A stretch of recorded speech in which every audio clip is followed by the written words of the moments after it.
జమ్మూ కాశ్మీర్ పహల్గాంలో ఉగ్రమూకల దాడిని తీవ్రంగా నిరసిస్తూ ఖచ్చితమైన ప్రతీకార చర్య చేపట్టాలని కేంద్రాన్ని కోరుతూనే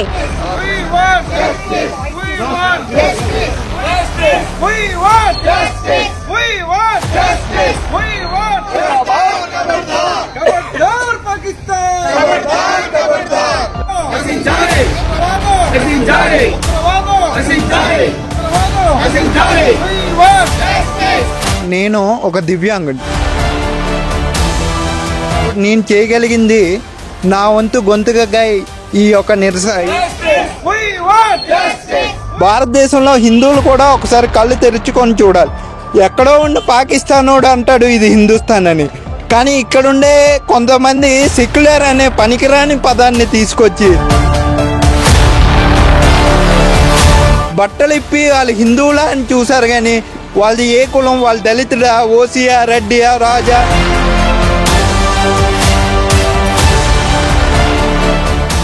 జమ్మూ కాశ్మీర్ పహల్గాంలో ఉగ్రమూకల దాడిని తీవ్రంగా నిరసిస్తూ ఖచ్చితమైన ప్రతీకార చర్య చేపట్టాలని కేంద్రాన్ని కోరుతూనే మరొక వైపు ఈ ఉగ్రమూకల తుపాకీల దాటికి బలైపోయినటువంటి అమాయకుల ప్రాణాలు, టూరిస్టులు ఎవరైతే తమ విలువైన ప్రాణాలు కోల్పోయారో వారందరి ఆత్మకు శాంతి కలగాలని కోరుతూ పేదవాల్తేరు గ్రామ సేవా సంఘం ఆధ్వర్యంలో శాంతియుతంగా కొవ్వొత్తుల ర్యాలీ నిర్వహిస్తున్నారు.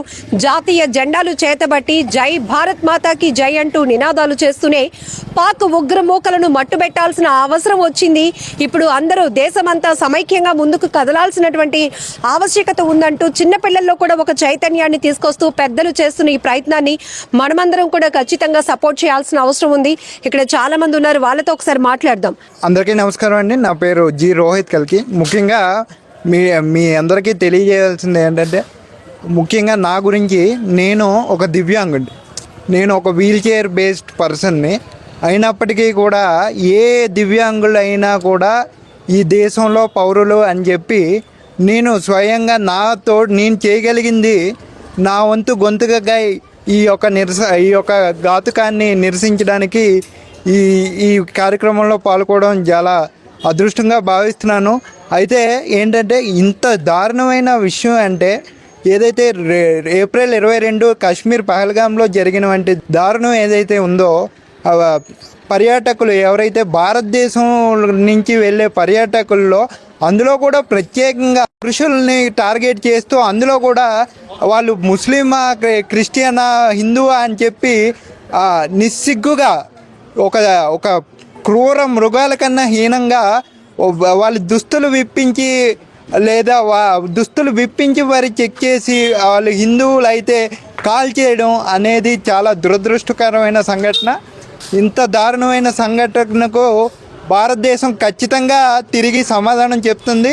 ఎందుకంటే మనం గుర్తుపెట్టుకోవాలి, 2019 ఫిబ్రవరి 14న సిఆర్పిఎఫ్ జవాన్ ఏదైతే వెహికల్ని వీళ్ళు ఈ పాకిస్తాన్ ప్రేరేపిత ఉగ్రవాదులు ప్రోత్సాహంతో ఆ 49 మందిని ఎవరినైతే ఆ రోజు బాంబ్ బ్లాస్ట్ చేసి చంపారో, ఆ తర్వాత మనం ఎలా అయితే సర్జికల్ స్ట్రైక్ చేసి పాకిస్తాన్ యొక్క బాలాకోట్కు వెళ్ళి సర్జికల్ స్ట్రైక్ చేసి ఎలా అయితే తీవ్రవాదాన్ని అక్కడ ఆ మూలాలతో సహా పెకిలించి వేయడం జరిగింది, అదేవిధంగా అతి త్వరలోనే కూడా ఈరోజు బాధాతత్వ హృదయంతో పెదవాల్టర్ గ్రామస్తులు, పెదవాల్టర్ గ్రామ సేవా సంఘం, అలానే ఎక్స్ సర్వీస్ మ్యాన్, గ్రామ ప్రజలందరూ కూడా బాధాతత్వ హృదయంతో మనకి ఇక్కడ చూడొచ్చు. హనీమూన్ కి వెళ్ళినటువంటి ఒక కపుల్, ఎవరైతే భారత నేవీ ఆఫీసర్ వినయ్ నార్మల్ కావచ్చు, లేకపోతే కావలి నెల్లూరుకి చెందినటువంటి మధుసూదన్ గారి గుండెల్లో 42 తోటాలు, అలాగే మన వైజాగ్కి 70 ఏళ్ల చంద్రమౌళి గారు, ఇలా ఒక్కొక్కరు గురించి వింటే అదొక విషాదకరమైనటువంటి పరిస్థితుల్లో ఆ కుటుంబాలు ఇప్పటికీ కూడా తేరుకోని పరిస్థితి. ఇది చేయడానికి కారణం ఏంటంటే, ఒకటి మనం గుర్తుంచుకోవాలా, ఆ చేసిన సందర్భం ఏంటంటే, ప్రధానమంత్రి గారు భారతదేశంలో లేని టైం చూసి, అలానే అగ్రరాజ్యంగా చెప్పుకోబడిన అమెరికా ఉపాధ్యక్షుడు జేడీ వ్యాన్స్ భారత పర్యటనలో ఉంటుండగా ఈ కార్యక్రమం చేయడం ద్వారా వాళ్ళు ఏం కోరుకున్నారంటే, కాశ్మీర్లో ఇంకా శాంతి లేదు, ఇంకా పాకిస్తాన్ మూలాలు ఉన్నాయి, పాకిస్తాన్ అండర్లో ఉంది అది అని ప్రపంచానికి చెప్పుకోవడానికి ఒక నిస్సిగ్గుగా ఈ యొక్క కార్యక్రమంగా ఈ యొక్క చర్యగా మనం భావించాలి. అలాగే నేవీ ఆఫీసర్ కళ్ళ ముందే ఆయన్ని చంపేయడం, అదే ఆ వీడియో ఆ ఫోటో కానీ ఎట్లా వైరల్ అవుతుందో. ఇంకొక వీడియో మనం చూసుకున్నట్లయితే ఆ తర్వాత ఈ కార్యక్రమం అంతా అయిపోయిన తర్వాత భారత సైన్యం వెళ్ళేటప్పుడు చిన్నపిల్లలు వాళ్ళు, ఎందుకంటే వచ్చిన వాళ్ళు కూడా ఆర్మీ దుస్తులతోనే రావడంతో ఆ తర్వాత మన ఆర్మీ వెళ్ళినా కూడా వాళ్ళు భయభ్రాంతులకు గురై వాళ్ళు ఏమనుకున్నారంటే వీళ్ళు కూడా టెర్రరిస్టులు అని చెప్పి భయభ్రాంతులకు గురై అంత భయపెట్టే ప్రయత్నం వాళ్ళు చేశారు. కానీ ఇది తాత్కాలికం, ఈ భయం అనేది తాత్కాలికం. కేవలం మనంతా కూడా ఇది ఒక తీవ్రవాద చర్యగా నేను చూస్తున్నాం. కానీ ఇందులో అత్యంత దారుణమైన విషయాలు వెనకతలు ఉన్నాయండి. ఎందుకంటే ఆర్టికల్ 370 అందరూ కాశ్మీర్ గురించి మాట్లాడినప్పుడు ఆర్టికల్ 370 ముందు, ఆర్టికల్ 370 రద్దయిన తర్వాత అనేది మనం తీసుకోవాలి. ఆర్టికల్ 370 రద్దయిన తర్వాత ఏదైతే పర్యాటకంగా అక్కడ కాశ్మీర్ ఎంత డెవలప్ అయిందో మనం చూస్తున్నాం. అక్కడ ఉంటున్న హోటల్స్ కానీ, నడుపుతున్న గుర్రాలు కానీ, అంటే ఏ మతాలు అందులో చూడలేవు. అక్కడ నివసిస్తున్న వాళ్ళు ప్రతి ఒక్కరికి అభివృద్ధి, తర్వాత ఆ యొక్క ఉపాధి కులాలు మతాలకు అతీతంగా ఈవెన్ ముస్లిం సోదరులకే ఎక్కువ ఉపాధి అక్కడ కలిగింది. అందుకనే మనం చూసాం ఇంత ఘోరమైన సిచ్యువేషన్లో కూడా అక్కడ గుర్రం నడుపుతున్న ఒక ముస్లిం సోదరుడు తన భారతీయులు అని చెప్పి తన భారతీయులను కాపాడాలని చెప్పి వారితో వీరోచితంగా పోరాడి అమరుడు అయ్యాడు. అది కూడా మనం గుర్తుంచుకోవాలి. కానీ ఈ యొక్క విషయం, ఇంకొక విషయం, మన హిందువులు, భారతదేశంలో హిందువులు కూడా ఒకసారి కళ్ళు తెరుచుకొని చూడాలి. ఎక్కడో ఉండి పాకిస్తానోడు అంటాడు ఇది హిందుస్థాన్ అని, కానీ ఇక్కడుండే కొంతమంది సెక్యులర్ అనే పనికిరాని పదాన్ని తీసుకొచ్చి భారతదేశంలో హిందువుల్ని కేవలం విడదీస్తున్నారు. అక్కడ ఏం జరిగింది, హిందువులు బట్టలు ఇప్పి వాళ్ళు హిందువులా అని చూశారు, కానీ వాళ్ళది ఏ కులం, వాళ్ళు దళితుడా, ఓసీయా, రెడ్డియా, రాజా, దళితుడా, బీసీయా అని చూడలేదు. ఇది ఒక కులాలుగా విభజించి మనల్ని అస్థిరపరిచే ప్రయత్నం ఈ సెక్యులర్ ముసుగులో జరుగుతుంది. ఇకనైనా కూడా ఈ చర్యకైనా మనం అందరం ఆలోచించి ఇకనైనా కులాలని అన్నింటిని పక్కన పెట్టి హిందువుల ఐక్యత దేశానికి శ్రీరామ రక్ష అనే విధంగా మనం తయారయ్యి, ఎందుకంటే మనం ఐక్యంగా ఉంటే ఎవడు ఏం చేయలేడు.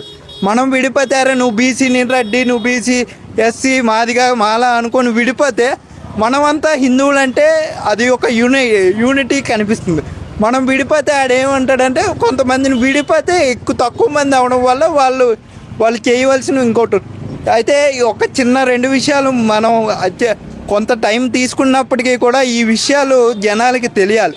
అయితే ఇది జరిగి 3 రోజులు అయినప్పటికీ మరి భారతదేశం ఎటువంటి చర్యలు తీసుకున్నదో కూడా మనం చెప్పాలి. ఎందుకంటే ఇప్పుడు యువతరంగా మాలాంటి వాళ్ళు చెప్తే కొంత తెలుస్తుంది. ఇప్పుడు ఏంటంటే యువతరానికి కొంత ఈ ఎంటర్టైన్మెంట్ జోన్లో ఉండడం వల్ల ఇట్లాంటివి కొంత అవగాహన లేకపోవడం జరుగుతుంది. సింధు వాటర్ వ్యాలీ ఏదైతే ట్రీటీ, ఏదైతే 1960 ఆనాటి జవహర్లాల్ నెహ్రూ గారు అలాగే పాకిస్తాన్ ప్రధాని ఒప్పందం చేసుకొని సింధు నీళ్ళను పాకిస్తాన్కి ద్వారా పాకిస్తాన్ అనే దేశం యొక్క అగ్రికల్చర్ ఈ యొక్క సింధు నది యొక్క నీరుతోనే 80% నడుస్తుంది. ఏదైతే ఈరోజు ఆ ట్రీటీని క్యాన్సిల్ చేయడం ద్వారా ఇప్పటికాపైనా భవిష్యత్తులో అతి త్వరలోనే దాని యొక్క పరిణామాన్ని వారు చూస్తారు. అలానే సార్క్ ఇండియా పాకిస్తాన్ ఇట్లాంటివి బోర్డర్ దేశాలన్నీ కూడా మనం సార్క్ దేశాలు అంటాం. సార్క్ దేశాలకు కూడా మనం వీసాలు ఇవ్వడం జరుగుతుంది. అలాగే ఈ వీసాల్లో భాగంగా 48 రోజుల్లో ఈ పాకిస్తాన్ పౌరులందరూ దేశం విడిచిపెట్టిపోవాలని చెప్పి మన భారత ప్రభుత్వం సూచించింది. అయితే ఆ టైం నిన్నటితో అయిపోవడంతో ఈరోజు దేశంలో ప్రతి గల్లీ ఎతుకుతున్నారు. మన హైదరాబాద్ ఓల్డ్ సిటీతో చూసుకుంటే తెల్లవారి మీడియాలో 208 మంది ఓన్లీ వీసా అప్రూవ్డ్ వాళ్ళు ఉన్నారు. అయితే వాళ్ళు ఎక్కడెక్కడ ఉన్నారు, ఏ బిజినెస్లు చేస్తున్నారు, ఏ వ్యాపారాలు చేస్తున్నారు అనేది ఇప్పటికీ తెలియదు. ఇప్పుడు పోలీసులు కూడా వాళ్ళని వెంటాడే ప్రయత్నం చేస్తున్నారు. ఇట్లాంటి చర్యలు మన చుట్టుపక్కల కూడా ఉంటారండి. అది ఒకటి మనం ఆలోచించాలి. వీసాలు తీసుకున్న వాళ్ళే అఫీషియల్గా ఎంతమంది ఉంటే వాళ్ళు ఈ దేశానికి వచ్చి పెళ్ళిళ్ళు చేసుకొని వాళ్ళ పెళ్ళిళ్ళతో కూడా సంబంధం లేదు, వాళ్ళు ఫ్యామిలీ అభివృద్ధి చెందాలని చెప్పి పిల్లలు పెట్టి అంటే పిల్లల్ని చేసి ఆ యొక్క పాకిస్తాన్ భావజాలాన్ని ఇంప్రూవ్ చేద్దామని చెప్పే ప్రయత్నం జరుగుతుంది. చివరిగా ఒక్క విషయం చెప్పి ముగిస్తున్నాడు. నేను కోరేది ఏంటంటే భారతీయ ఎన్నికల సంఘాన్ని, సుప్రీంకోర్టుని, అలాగే భారత రాష్ట్రపతిని కూడా కోరుతున్నది ఏంటంటే ఈరోజు ప్రజల చేత ఎన్నుకోబడిన ఒక ఎమ్మెల్యే అస్సాంలో ఈ భారతదేశానికి వ్యతిరేకంగా కామెంట్స్ చేస్తూ ఎవరైతే నిన్న ఉగ్రదాడి జరిగిందో వాళ్ళని సపోర్ట్ చేస్తూ మాట్లాడిన విధానం మనం చూస్తున్నాం. అంటే ప్రజల చేత ఎన్నుకోబడిన వాళ్ళు నా దేశం యొక్క కాన్స్టిట్యూషన్ని ప్రమాణంగా పనిచేసే వాళ్ళు ఇట్లాంటి దరిద్రమైన ఆలోచనలతో ఇంకా దేశాన్ని నాశనం చేస్తున్నారు. కాబట్టి ఇట్లాంటి దేశానికి వ్యతిరేకంగా చర్యలు పాల్పడుతున్న వాళ్ళని ఎవరినైనా సరే ఎన్నికల్లో పోటీ చేయకుండా ఇట్లాంటి ఒక రూల్ అనేది తీసుకొస్తే చాలా బాగుంటుందండి. ధన్యవాదాలు.